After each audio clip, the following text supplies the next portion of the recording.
सारे दिल से सारे मन से यीशु को हम प्यार करें, जिसने किया सबका उद्धार, मसीह को हम।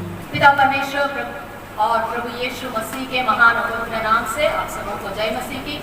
परमेश्वर आज सुबह के समय में इस सुंदर मौका को दिया, इसके लिए मैं परमेश्वर को दिल के गहराई से मैं धन्यवाद देती हूँ। और प्रवीण भैया को भी मैं धन्यवाद देना चाहती हूँ कि उसने मुझे भी इस सेवकों की उपवास प्रार्थना में प्रभु का प्रवचन को देने के लिए एक मौका को दिए। अब हम लोग बोलेंगे भजन संहिता 80 उसका 7 वचन, जो उस बैनर में हम देखते हैं, उस वचन को हम पहले पढ़ेंगे। भजन संहिता 80 उसका 7 वचन। हे सेनाओं का यहोवा, हमको ज्यों का त्यों कर दे और अपने मुख का प्रकाश हम पर चमका, तब हमारा उद्धार हो जाएगा। मैं इसे अंग्रेजी में भी पढ़ना चाहती हूँ।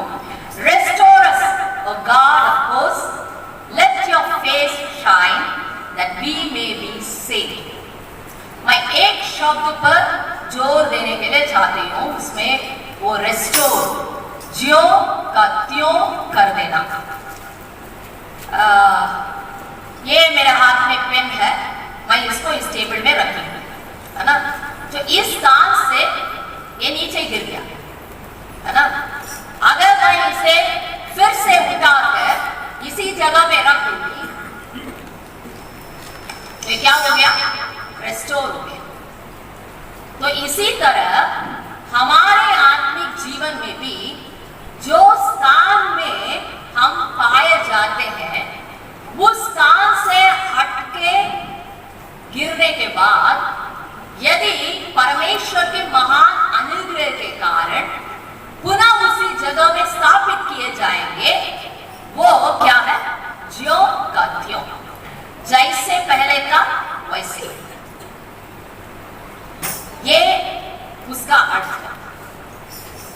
हम सब जानते हैं कि उत्पत्ति के 3रा अध्याय में मनुष्य का गिरावट हुआ आज्ञा ना मानने के कारण, और वहीं से हम जानते हैं कि पृथ्वी में पाप चली आई और परमेश्वर और मनुष्य के बीच में जो संगति था, जो रिश्ता था, वो क्या हो गया था? टूट गया।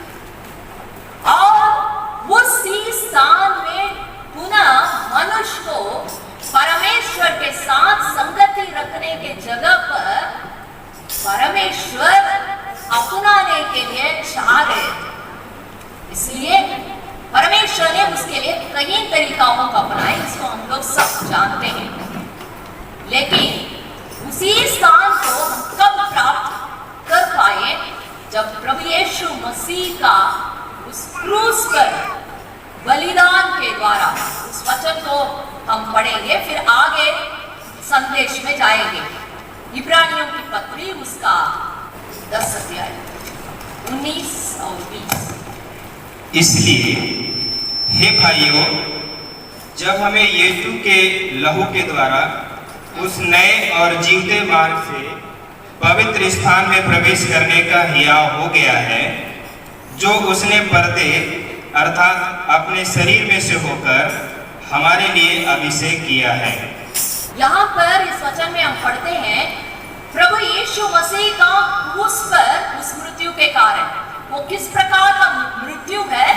यशायाह 53 का 10 वचन में अगर पढ़ेंगे, वहां पर हम पाते हैं कि परमेश्वर को यही वाया कि यीशु मसीह को उसको कुचल डालने जाने का उस तरह का एक भयानक मृत्यु को प्रभु यीशु मसीह उस क्रूस पर अपनाए, जिसके कारण यीशु मसीह के शरीर के द्वारा वो द्वार खुला था कि हम पिता परमेश्वर के पास पहुंच सके। हालेलुया। ये ऐसा है, यहाँ इस पुलपिट को समझ लीजिएगा। अगर आप उधर से मुझे देखना है, आगे क्या हो गया? उसको क्या कर दिया? छेद करा दिया। इसी तरह पिता परमेश्वर के पास आप और मैं यीशु मसीह का शरीर द्वार के रूप में खोला गया। परमेश्वर हम लोग से बातचीत करने वाले, इसके कारण वो खोया हुआ वो स्तर जो आदम की वाटिका में अनाज्ञाकारिता के कारण खोया हुआ उस स्तर को जब आप और मैं प्रभु यीशु मसीह को अपने दिल में यही मार्ग है पिता के पास पहुंचने का करके जब हम समझ के साथ ग्रहण करते हैं, अपने पापों को अंगीकार करते हैं, हम उस जगह में जोड़े जाते हैं। Hallelujah, hallelujah. ये काम हम सबों के जीवन में हुआ, इसलिए हम आज परमेश्वर के उपस्थिति में आए हैं। लेकिन क्या होता है, परमेश्वर के साथ चलते चलते चलते धीरे धीरे से हमारे मन में एक लापरवाही चली आती है। एक किस प्रकार का लापरवाही है? अरे हम तो जानते हैं परमेश्वर को, मैं तो उद्धार पाई हूँ, बपतिस्मा ली हूँ, पवित्र आत्मा का अभिषेक पाई हूँ, और मैं तो सेवकाई भी करता हूँ, और पार्ट टाइम नहीं है, मैं तो फुल टाइम का सेवक हूँ, मिशनरी हूँ। इत्यादि भावनाएं जब हमारे मन को धीरे धीरे धीरे कब्जा करने लगता है, हम अनजाने से वो प्रभु के साथ साथ चलने का उस जीवन से स्लिप होते हैं। मैं नहीं बोलूंगी हम एक साथ अलग हो जाते हैं। We just slip from our closeness with the Lord. कई बार ये बात हमें पता नहीं चलता। शिमशोन के बारे में जब हम पढ़ते हैं, वो वचन मुझे बहुत भयानक लगता है। कई बार उसके साथ धोखा हुआ था, और हर बार जब उसने उठा, परमेश्वर का जबरदस्त सामर्थ और अभिषेक उसके ऊपर था, और जब उसने उठा, जैसा भी बांधा गया वो क्या करता था? खोल खाल के भागता था, शत्रुओं के ऊपर विजय पाता था। लेकिन ऐसा एक दिन आया जिस दिन उसका बाल निकाला गया था, और परमेश्वर की आत्मा उसके ऊपर से हट गया था, और वहां पर लिखा है कि वो जाना ही नहीं था कि परमेश्वर की आत्मा ने उससे अलग हो गया, और वो सोचा था कि मैं हर दिन जैसा आज भी दूंगा।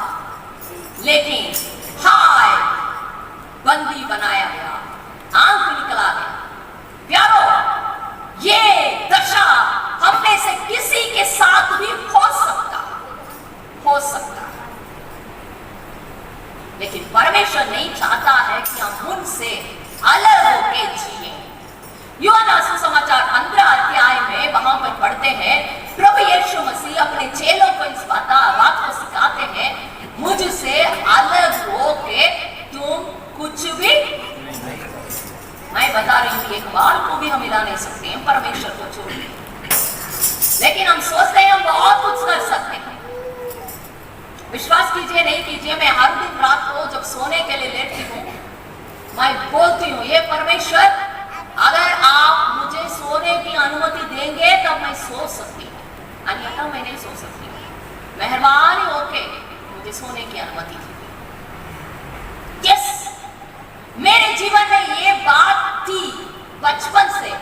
अरे नींद कैसे नहीं आएगा, नींद कैसे नहीं आएगा, आदमी कैसे नहीं सो सकता? अरे लेटो, दिन भर भी सोया हो फिर भी रात को लेटो, नींद नहीं आ रहा, कुछ सोचते रहो, अपने से सो जाएंगे, या कुछ वचन अपने मन में बोलते जाओ, सो जाएंगे। जी नहीं। यदि परमेश्वर हमें नींद प्रदान नहीं करता तो हम सो नहीं सकते।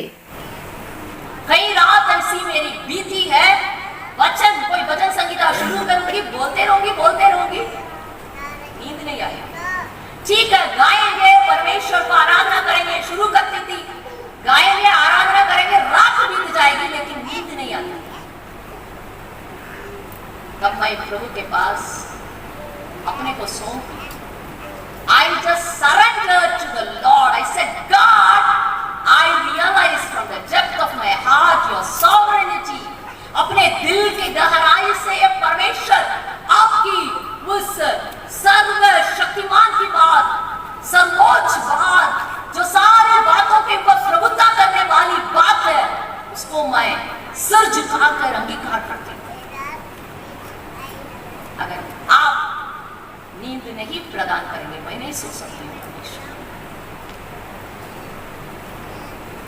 उसके बाद परिवर्तन आने लगा।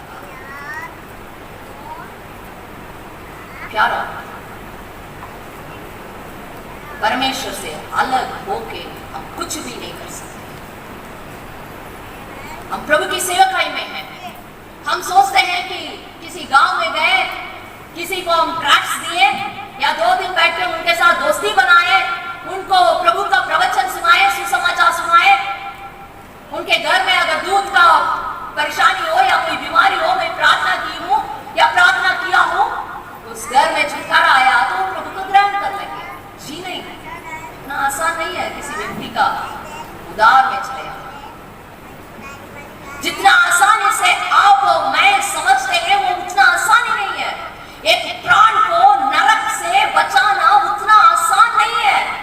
इसलिए पौलुस वहां लिखते हैं, मैं गर्भ का पीड़ा सहता हूं। यदि उतना किसी मनुष्य का उद्धार आसान रहता, प्रभु यीशु मसीह को स्वर्ग का वैभव को छोड़ के, ईश्वर का पुत्र का उस स्थान को छोड़ के उन्हें मनुष्य अर्थात दास के रूप धारण करने का आवश्यकता न रहता। केवल वो नहीं, उनको आज्ञाकारी होना पड़ा। कहां तक? मृत्यु तक। किस प्रकार की मृत्यु तक? जैसे मैं शुरुआत में बताई, क्रूस में कुचले जाने की मृत्यु तक। जो परमेश्वर आकाश और पृथ्वी को, सूरज, चंद्रमा, समुद्र, तारागण इत्यादि बातों को अपने शब्दों से बनाया हुआ परमेश्वर को क्रूस में कुचला जाना पड़ा, आपको शत्रु, पाप और संसार के हाथ से छुड़ाने के लिए। इसका मतलब किसी को उद्धार में लाने के बाद उतना आसान नहीं है। यदि पौलुस लिख कर रखे हैं कि मैं गर्भ का पीड़ा लेता हूं, तो उसको समझिए। औरत लोग जानती है कि गर्भ का पीड़ा यानी बच्चा होने का पीड़ा क्या है, वो जानती है।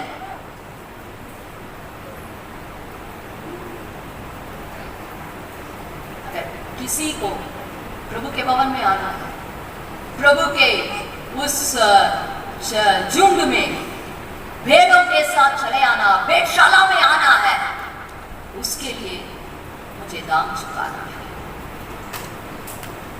अगर मुझे दाम चुकाना है, यदि मैं इस परमेश्वर के साथ नहीं हूं, फायदा नहीं।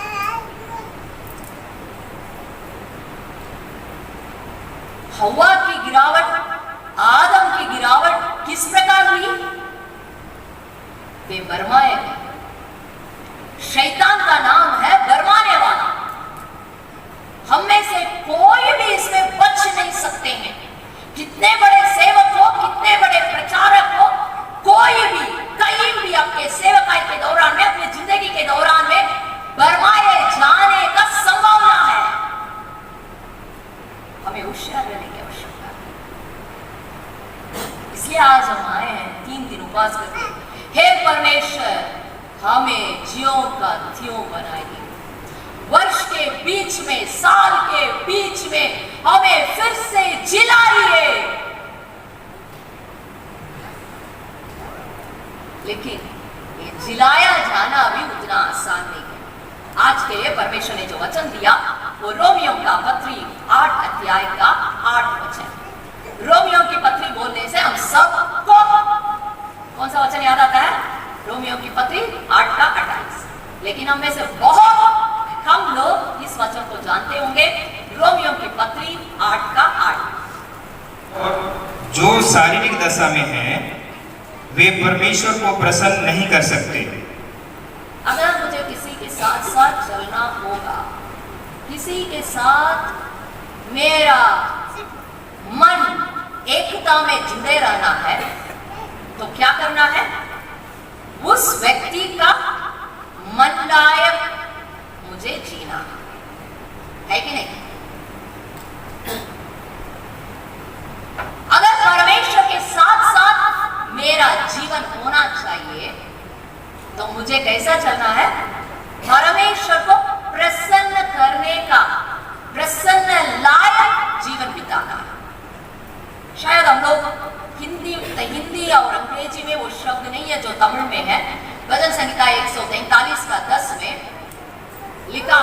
परमेश्वर जो आप चाहते हैं उसी बात को मैं करने के लिए चाहता हूं करके दाऊद प्रार्थना कर रहा है। हमें से कई लोग इस प्रकार प्रार्थना किए होंगे। फादर गरपांस का एक गीत भी है, हे प्रभु जो तेरी प्रसन्न है वैसे ही काम को मैं करने पाऊं, जो तुझे भावता है ऐसी बातों को मैं करने पाऊं करके हम प्रार्थना करते हैं। लेकिन यहाँ पौलुस पवित्र आत्मा की प्रेरणा से साफ साफ लिख कर रखे हैं, जो शारीरिक दशा में हैं वे परमेश्वर को प्रसन्न नहीं कर सकते। हम में से कितने लोग शारीरिक दशा में? क्या बहन जी, हम लोग सब शरीर में ही है, तो हम लोग शारीरिक दशा में नहीं है तो कहां हम लोग भूत जैसा आत्मा में थोड़ी है। यीशु मसीह जी उठने के बाद जब चेले लोग डर के कारण चारों तरफ कमरा खिड़की सब दरवाजा खिड़की सब बंद करके जब अंदर बैठे थे, यीशु मसीह अंदर प्रवेश हो गए। चेले लोग क्या सोचे? है ना? एक दिन रात को चेले लोग को यीशु मसीह संध्या के समय में बोला उस पार चलो। सब चेले लोग नाव में चले गए। प्रभु यीशु मसीह उनके संग नहीं थे। वो प्रार्थना करने के लिए पहाड़ पर चढ़ गए थे। बीच में समुद्र में बहुत बड़ा आंधी आई और खेते खेते चेले लोग थक गए थे। तब यीशु ने देखा कि ये लोग बहुत परेशान हो रहे हैं, तो यीशु उस झील में, उस लहरों के ऊपर समुद्र में चल के यीशु ने आया। तो क्या किया? यीशु बोले, हे मैं तो डरो मत। तो इसका मतलब अगर रात में कोई पानी में चल के आता है, हमें क्या महसूस होता है? भूत। बंद किया हुआ कमरा में कोई अचानक आ गया तो भूत। तो ऐसा तो हम लोग नहीं है दीदी, हम लोग सब शारीरिक दशा में है। जी नहीं, मैं उस बात को नहीं कहती। यहां परमेश्वर क्या करना चाहता है आपसे? पढ़िएगा 6 वचन को। शरीर पर मन लगाना तो मृत्यु है, परंतु आत्मा पर मन लगाना जीवन और शांति है। आगे।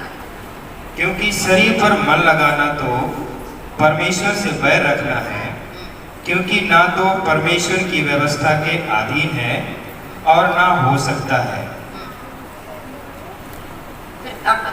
और जो शारीरिक दशा में है वे परमेश्वर को प्रसन्न नहीं कर सकते। यहाँ पर शारीरिक दशा में है, इसका मतलब क्या है? जो शरीर पर मन लगाते हैं। शरीर पर मन लगाने वालों को कहा गया कि शारीरिक दशा में पाए जाते हैं, है ना? और आगे एक वचन को पढ़िए, 12 वचन 13 वचन। इसलिए हे भाइयों, हम शरीर के कर्जदार नहीं कि शरीर के अनुसार दिन काटें, क्योंकि यदि तुम शरीर के अनुसार दिन काटोगे तो मरोगे। यदि आत्मा से देह की क्रियाओं को मारोगे तो जीवित रहोगे। यहाँ एक और शब्द आ रहा है। क्या शब्द है? ध्यान से सुने थे? फिर से पढ़िए भैया। इसलिए 13 वचन। क्योंकि यदि तुम शरीर के अनुसार दिन काटोगे तो मरोगे। यदि आत्मा से देह की क्रियाओं को मारोगे तो जीवित रहोगे। अब बोलिए, हम सबको ही सेवक है, हम लोग प्रचार करने वाले हैं। बोलिए। ना शरीर के अनुसार आत्मा, है ना? शरीर के अनुसार दिन काटने से मरेंगे, लेकिन आत्मा से देह की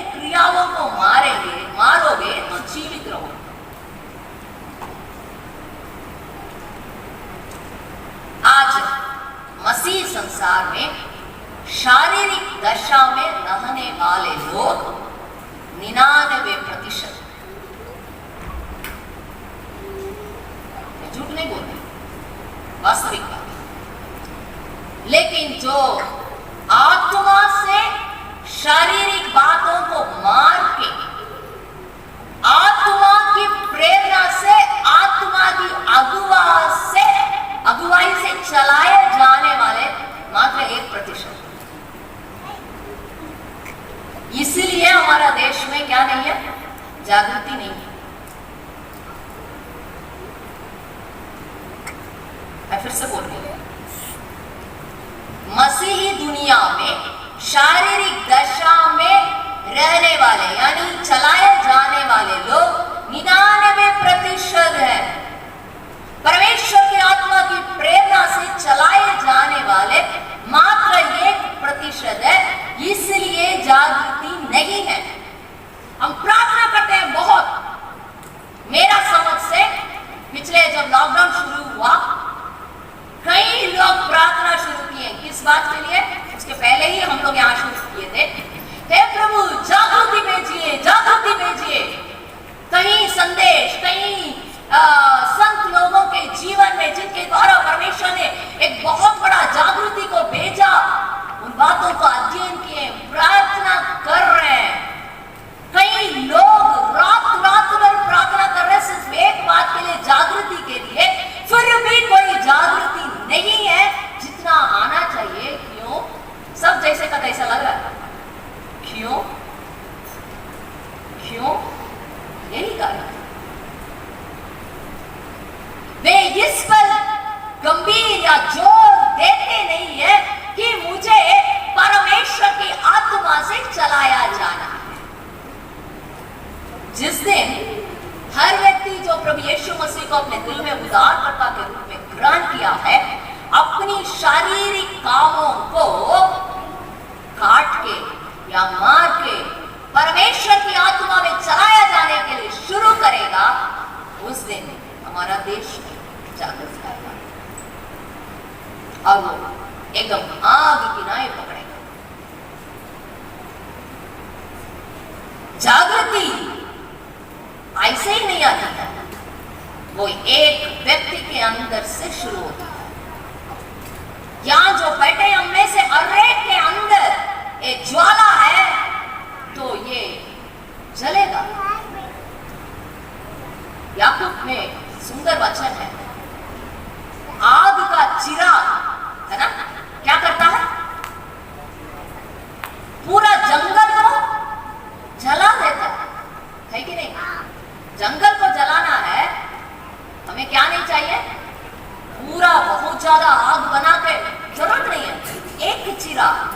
मैं जब छोटी उम्र में थी, एक बार ऐसा सुनी हूँ उन दिनों में, चेन्नई के स्लम एरियाज में बहुत लोग झोपड़ियों में रहते थे। ठीक है। एक बार किसी व्यक्ति ने क्या किया, वो सिगरेट पी के वो फेंका। सिगरेट में कितना आग रहता है, वो बुता करते हैं, है ना? फिर भी उसी से पूरा एक स्लम एरिया जल गया, छोटा सा चिराग। अगर आपके पास उतना ताकत है, हम बोलते हैं हम जीवित परमेश्वर को मानने वाले हैं, हमारे हृदय में वो चिराग है, तो कितना कार्य होगा कि नहीं? तो दो व्यक्ति को परमेश्वर मेरे मन में लाया। उन व्यक्ति का जीवन के, उन दोनों के जीवन के साथ हम अपना जीवन को तुलना करके देखेंगे। मुझे व्यक्तिगत मालूम नहीं है आप लोगों का जीवन में आप 99% के शारीरिक दशा के झुंड में है या 1% वाले आत्मा की ओर से चलाए जाने वाले झुंड में, मुझे मालूम है। इसका टेस्ट आप स्वयं करें, ठीक है? तो हम खोलेंगे पहला राजा के किताब, उसका 16वां अध्याय।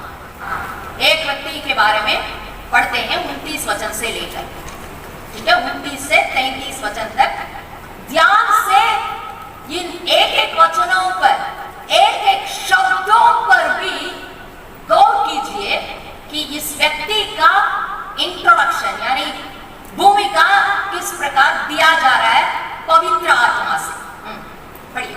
यहूदा के राजा आसा के 38वें वर्ष में ओमरी का पुत्र आहाब इसराइल पर राज करने लगा और इसराइल पर सोमरोन में 22 वर्ष तक राज करता रहा। और ओमरी के पुत्र आहाब ने उन सबसे अधिक जो उससे पहले थे वह कर्म किए जो यहोवा की दृष्टि में बुरे थे। उसने तो नाबात के पुत्र यारोबाम के पापों में चलना हल्की सी बात जानकर सीदोनियों के राजा एतबाल की बेटी इजेबेल से विवाह करके बाल देवता की उपासना की और उसको दंडवत किया। उसने बाल का एक भवन सोमरोन में बनाकर उसमें बाल की एक वेदी बनाई और आहाब ने एक असेरा भी बनाया। वरन उसने उन सब इस्राएली राजाओं से बढ़कर जो उससे पहले थे इस्राएल के परमेश्वर यहोवा को क्रोध दिलाने के काम किए। यहाँ जो राजा का नाम लिया हुआ राजा कौन है? आहाब। आहाब राजा, पिताजी का नाम ओमरी। ओमरी, ओमरी का पुत्र आहाब। ठीक, कैसा लिखा हुआ है? इसने क्या किया? इनके पहले वाले राजाओं से अधिक परमेश्वर के विरोध में बुरा काम किया। यही इसका बारे में लिखा हुआ इंट्रोडक्शन। जो व्यक्ति बहुत बुरा है, लेकिन ये कहां का राजा है? इस्राएल देश का राजा है। जीवित परमेश्वर के बारे में जानकारी रखने वाला राजा है। व्यवस्था को पाया हुआ व्यक्ति है।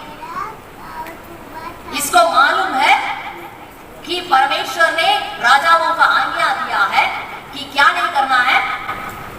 अन्य जाति के स्त्रियों ब्याह नहीं करना है। लेकिन इसने क्या कर किया? एक अन्य जाति के बेटी को शादी अपनाया, है ना? इसका रास्ता किसने खोला? बताइए जल्दी जल्दी। इसका रास्ता किसने खोला? ये किसका देखा देखी में काम किया है? हम लोग भी सब ऐसे ही करते हैं ना। हम लोग ये प्रभु के वचन में जो लिया वो उसको नहीं देखते हैं, बगल में देखते हैं। वो करती है तो मैं भी करूंगी, वो करता है उसके घर में है, वो ऐसा चाल सकते हैं तो मैं भी करूंगी, मैं भी करूंगा। तो इसने किसके देखकर काम किया बताइए? सुलैमान। और सुलैमान ने एक स्त्री से ब्याह नहीं किया। उसके लिए कितने थी? 1000, है ना? 700 + 300। तो इसलिए बहुत से अन्य जाति के लोग कहां आ गए? इस्राएल देश में आकर बसने लगे। और सुलैमान बुढ़ा उम्र में क्या हो गया? परमेश्वर से दूर हो गया। कितना दूर हुआ मालूम है? आमने सामने परमेश्वर उसको 2 बार चिताए थे कि तुम्हें मूर्ति के पीछे नहीं जाना है। फिर भी वो वापस नहीं आ सका। ये हमारे लिए बहुत बड़ा चेतावनी है, बहुत बड़ा चेतावनी है। प्यारो, परमेश्वर डायरेक्ट एनकाउंटर करने से भी मन फिराव नहीं आया। उतना दूर वो चला गया, उतना कठोर उनका दिल हो गया। अब यहां आहाब उसका देखा देखी में कर लिया, शादी किया और उसको क्या करना है? खुश करना है। तो इसलिए उसके लिए क्या किया? मंदिर बनाया, वेदी बनाया। ये खुद भी जाकर दंडवत करने लगा। इससे किसको क्रोध हुआ? यहोवा परमेश्वर। परमेश्वर आज्ञा में पहले बताया, मुझे छोड़कर तुम्हारे लिए किसी और को ईश्वर करके नहीं मानना। मालूम है, मूर्ति को खोद के उसे दंडवत नहीं करना है, मालूम है। फिर भी हृदय का कठोरता उस जगह में उनको ले गया। इनको कोई परवाह नहीं पड़ा। परमेश्वर को खुश करना, परमेश्वर के नजर में अच्छे काम को करना, भलाई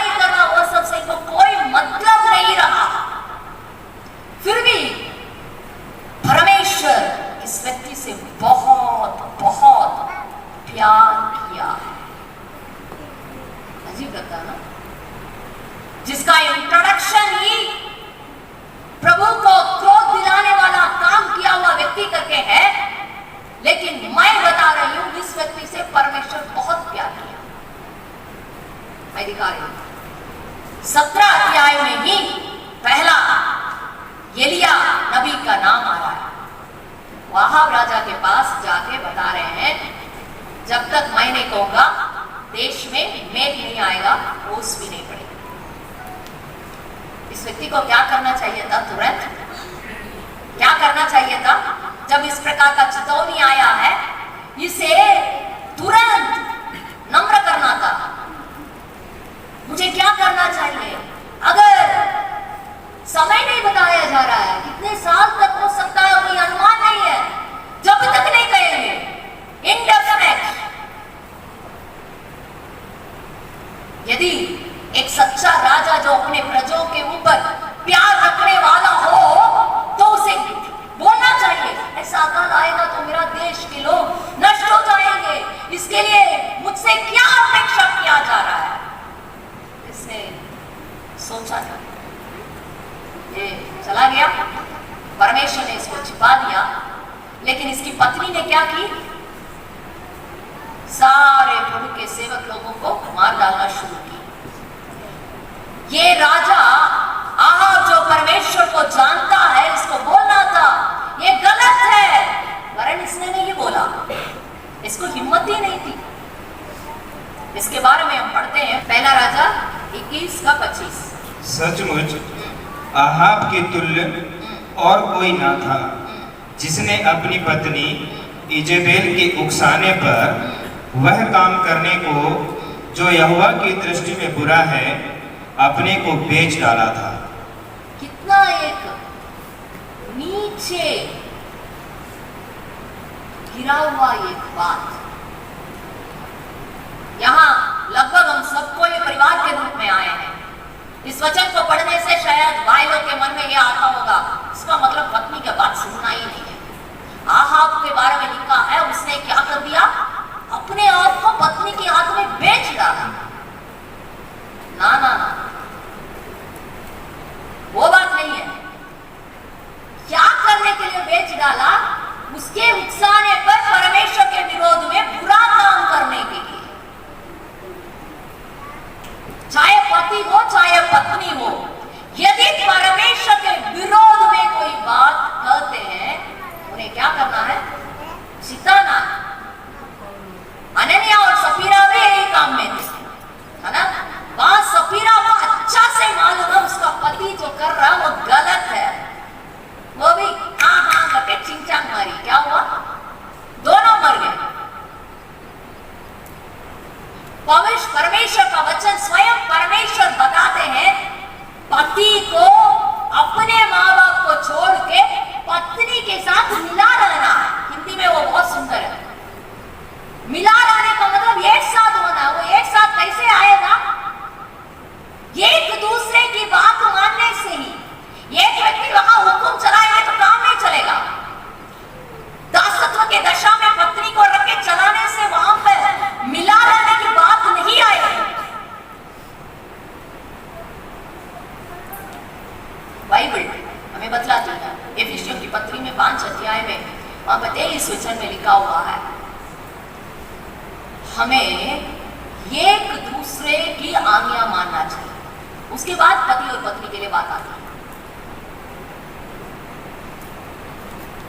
मेरा कहना है ये आहाब, इसको अपना पत्नी को बताना चाहिए, इस परमेश्वर से डरो, बुरा काम मैं नहीं करूंगा करके खड़ा होने का हिम्मत नहीं होगा। प्रभु के विरोध में बुरा काम करने के लिए अपने को बेच डाला। इस व्यक्ति के अंदर ईश्वरीय भय से पत्नी का भय ज्यादा था। हमें से कितने लोगों को परमेश्वर का भय से मनुष्य का भय ज्यादा है? एक चेक पॉइंट है। यदि मैं मनुष्य से डरता हूं या डरती हूं परमेश्वर के अपेक्षा, मैं शारीरिक दशा में चलने वाली व्यक्ति हूं। मैं फिर से बोल रही हूं, यदि मेरे मन में ईश्वरीय भय से अधिक किसी मनुष्य या स्त्री के लिए डर है तो मैं आत्मिक दशा में नहीं शारीरिक दशा में हूं। शद्रक, मेशक, अबेदनगो नबूकदनेस्सर राजा के सामने खड़ा किए गए थे। उनको राजा भी बोला अभी तुम्हें दंडवत करना था। उनका जवाब क्या था? हे राजा, मैं ऐसे ही समझती हूँ, ऐसे ही पढ़ती हूँ, सोचती हूँ। हे राजा, हमारा परमेश्वर हमें आपके हाथ से और इधर हुई आग से बचाने का ताकत रखता है। यदि वो ना भी छुड़ाए, आपको ये मालूम हो कि हम इस मूर्ति के सामने अपना सिर नहीं झुका सकते। ये क्या है? ये क्या है? ईश्वरीय भय है। ये यहां झुलसने वाला आपके लिए नहीं, हमेशा हमेशा के लिए झुलसने वाला उस नरक की आग के डर से राजा के सामने हिम्मत से खड़े हुए हैं। आज आपका मेरा दशा क्या है? हम किस स्थान में खड़े हैं? क्या मैं शारीरिक दशा में? आपके जीवन में और एक बात को मैं बताना चाहती हूँ। 18 अध्याय में हम अच्छा से जानते हैं उस बात, कई बार आप लोग प्रचार भी किए होंगे। वहां क्या है? यदि यहोवा परमेश्वर है तो उसका दंडवत करो, यदि बाल ईश्वर है तो उसकी उपासना करो। ये किसका चुनौती था? एलिया का चुनौती था। क्या हुआ? क्या हुआ? लोग को क्या समझ में आई? सब कोई दंडवत किए, यहोवा ही परमेश्वर है। इसका आई विटनेस कौन था? किसने अपने आंखों से इस बात को देखा? बोलिए ना, थोड़ा जल्दी, समय हो रहा है। उस कर्मेल पर्वत में। लेकिन अगला अध्याय पहला वचन में देखिए, घर में जाकर सारी बातों की वृत्तांत वो अपनी पत्नी से बताते हैं। उसका प्रतिक्रिया क्या है? अब एलिया का सिर उसके शरीर के ऊपर नहीं रहेगा। एलिया को अपने प्राण को लेकर भागना पड़ा, जाकर उस जाऊ के झाड़ी के नीचे उसको सोना पड़ा। हे प्रभु, मैं तो अच्छा व्यक्ति नहीं हूं, मुझे ले लीजिए।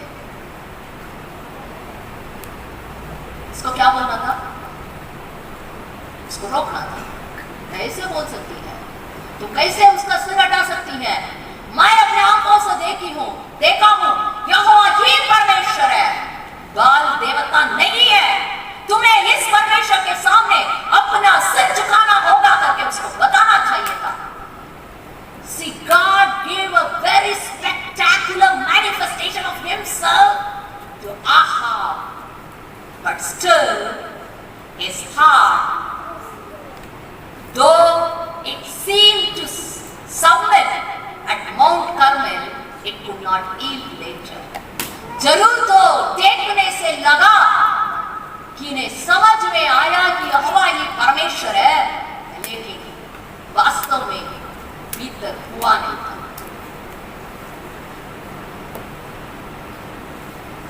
सिर्फ यहां नहीं, इसके बाद तो एलिया दिखाई नहीं दे रहे, ये तो भाग गए। फिर हम देखते हैं अगला अध्याय में एक और नबी को प्रभु भेज रहे हैं। वहां क्या हो रहा है? अगला अध्याय में 32 राजा आहाब के विरोध में आए हैं। इसको मालूम नहीं है, इसके साथ तो परमेश्वर नहीं है, कैसे विरोध करेगा? डरा हुआ है, अपने लोगों से सम्मति ले रहा है। वो तैयार हो गया लड़ाई करने के लिए। ये जान नहीं रहा है प्रभु के नबी के पास या प्रभु के पास, ये हमें इन लोग से बचाइए करके, लेकिन फिर भी परमेश्वर आ रहा है। सुनो, इतना पूरा सेना को तुम्हारे वश में मैं करूंगा, इससे तुम जानेगा कि मैं परमेश्वर हूं। See, look at the love of God. He just wants to express that He is God, He is God, He is God. आज परमेश्वर आपसे भी ये बात बताना चाहता है, आपको भी बार बार बताना चाहता है कि मैं ही यहोवा हूं। लेकिन इस यहोवा को छोड़ के अन्य सारी बातें हमारे लिए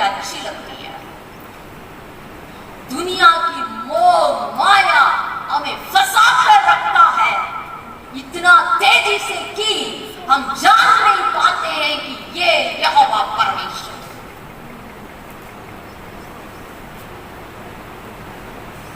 इसके बाद हम जानते हैं कि नाबोत की मुस्ताक की बारी को अपनाने के लिए जाता है और वहां पे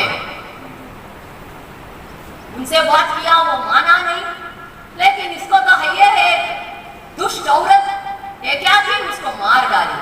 वहां भी बोलता नहीं है, गलत है, वो मेरा नहीं है, मैं ऐसा अपना नहीं सकता हूं। नहीं, अपनाने के लिए खुशी खुशी चला गया। वहां फिर से एलिया आ रहा है, उसको चिता रहा है, वो क्या बोल रहा है, ए मेरा दुष्ट मुझे पकड़ लिया, यही उसका शब्द है। ये एलिया को समझ नहीं पाया कि ये परमेश्वर का प्रेम को इसके पास बार बार ला रहा है, इसको मन फिराने के अवसर दिया जा रहा है, लेकिन नहीं समझ में। प्यारों, आज आपकी दशा क्या है? आपकी दशा क्या है? पढ़ते हैं कि जब परमेश्वर हमसे बातचीत करता, हमें अपने हृदय को कठोर नहीं करना चाहिए। उस बात के लिए अपने को सौंपने का जरूरत है। हम कितना सौंपते हैं? लगता है कि ऊपर ही ऊपर आप प्रार्थना में आए हैं तो अभी वचन सुने हैं तो रोते हैं, लेकिन कैसा है हमारा जमीन, हृदय का जमीन, हृदय रूपी जमीन बिल्कुल पथरीली जमीन पर है। वचन सुनते सुनते बहुत खुशी खुशी ग्रहण करते हैं, लेकिन थोड़ा सा धूप आई मुरझा जाते हैं। यही है ना आपका हालत? परमेश्वर आज हमसे बातचीत करने वाला है भीतर से, जैसे एफिसियों की पत्री 3 अध्याय में पौलुस प्रेरित प्रार्थना करते हैं अपनी एफिसियों की कलीसिया के लिए, यीशु मसीह के प्रेम में गहरे रूप से जड़ पकड़ने पाए।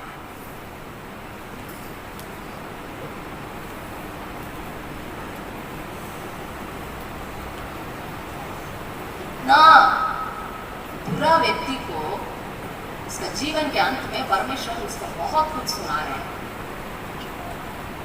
उस समय क्या कर दे रहा है? उसी समय उसको परमेश्वर क्या कर दिया? बहुत तुम्हारा संतान ऐसा हो जाएगा, तुम्हारा मृत्यु इस तरह रहेगा, तुम्हारी पत्नी की बात ऐसी होगी करके जब सुनाया गया, उसी समय थोड़ा सा उसको होश करा, तुरंत वस्त्र फाड़ा, टाट पहना, अपने आप को परमेश्वर की उपस्थिति में नम्र किया। प्रभु का प्रेम को उधर देखिए, प्रभु बोलता है वो मेरे सामने अपने को नम्र किया, इसलिए मैं जो भी बुराई बातों को बेचने के लिए बोला, उसकी आंख देखने नहीं दूंगा।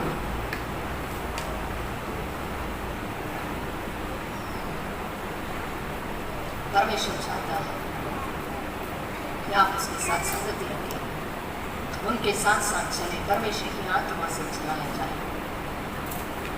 आज आपका दर्शन क्या है? क्या परमेश्वर की आत्मा से चलाए जाते हैं, या जो मन में आया उसको करते जा रहे हैं?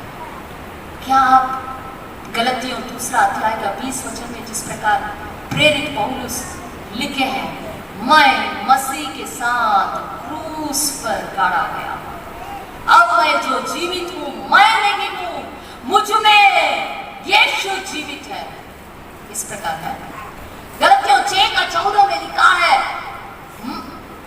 संसार मेरे लिए क्रूस पर चढ़ाया हुआ है और मैं संसार के लिए क्रूस पर चढ़ाया हुआ हूं। क्या इस जगह में आप हैं? अगर इस जगह में आप हैं तो आप परमेश्वर की आत्मा से चढ़ाए जाएंगे। लेकिन ये साधारण जीवन नहीं, इसके लिए दुख उठाना है। कई बातें जो आपके शरीर के लिए अच्छा लगता है, उन बातों के लिए आपको ना कहना ही पड़ेगा, क्योंकि जो शारीरिक दशा में चलते हैं वो परमेश्वर को प्रसन्न नहीं कर सकते। कोई भी दो स्वामी के लिए काम नहीं कर सकता है। यदि यहोवा परमेश्वर है उसको उपासना कर रहा है, बाल परमेश्वर है उसके पीछे, ये दुविधा बात नहीं चलती है। लेकिन आज मसीह संसार में हम सेवक कहते हैं, फिर भी हम में से भी कई लोग एक पैर प्रभु में, एक पैर संसार, वही जीवन है, दुविधा जीवन। प्रभु बातें करने परमेश्वर का वचन जैसे इब्रानियों 4 अध्याय का 12 वचन में लिखा है, दोधार तलवार के समान हमारे प्राण और आत्मा को आज आर पार छेद करके हमारे जीवन में एक जबरदस्त मन फिराव को लाने पाए। और दूसरा व्यक्ति के बारे में बोलने के लिए समय नहीं है, उसको आप स्वयं अध्ययन कीजिए। वो और कोई नहीं है, काइन को परमेश्वर सीधे उनके जीवन में हस्तक्षेप करते हैं, फिर भी उनके जीवन में परिवर्तन नहीं था। परमेश्वर मुझसे आमने सामने बातें करना या दर्शन में बात करना, किसी के द्वारा बात करना, ये बड़ी बात नहीं है, लेकिन मेरे अंदर में कितना परिवर्तन है, मन फिरा है, वो मान रखता है। आइए खड़े हो जाए। परमेश्वर के उपस्थिति में अपने आप को जांचिए, आज मेरी दशा क्या है? क्या जैसा मेरा संसार मुझे बताता है, शारीरिक दशा के मतलब मेरा आंख जो मुझे दिखाता है, जो मेरा कान से मैं सुनता हूँ या सुनती हूँ, जो मेरे नाक से मैं सुनता हूँ और मैं स्पर्श करने का जो बात होती है, इसके द्वारा जो मुझे बाहर से मिलता है, उन बातों से मैं चलाया जाता हूँ, चलाया जाती हूँ, या परमेश्वर की आत्मा से चलाया जाता है। शारीरिक विचारों से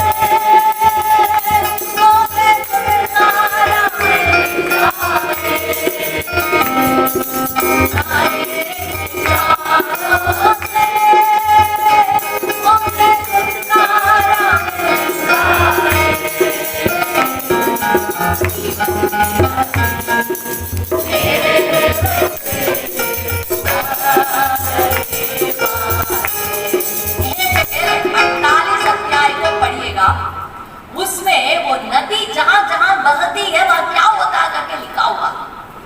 उस यीशु ने कहा यूहन्ना सुसमाचार 7 अध्याय में, यदि कोई मेरे ऊपर विश्वास करता है, उनके हृदय में से जीवन की नदियां निकलेगी।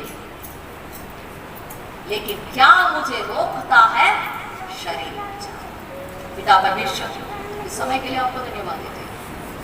हम चाहते हैं हम आपके ऊपर विश्वास करने पर जो हमारे लिए प्रतिज्ञा है कि हमारे हृदय में से जीवन की नदियां निकलेगी, लेकिन जो इसको रोकने वाली इस शारीरिक विचार से प्रभु छुटकारा देने के लिए प्रार्थना करते हैं। हम प्रार्थना करते हैं कि प्रभु हमें ऐसा अनुग्रह दीजिए, हम आत्मा के अधीन में होकर अपने शरीर के कार्यों को क्रूस पर मार डालने वाले होने पाए। तेरी दया हमारे ऊपर बनी रहने पाए। सारी आदर इज्जत महिमा आपको देते हुए इस प्रार्थना को प्रभु यीशु मसीह के नाम से मांगते हैं, ऐसे सुनिए आमीन। सारे दिल से, सारे मन से यीशु को हम प्यार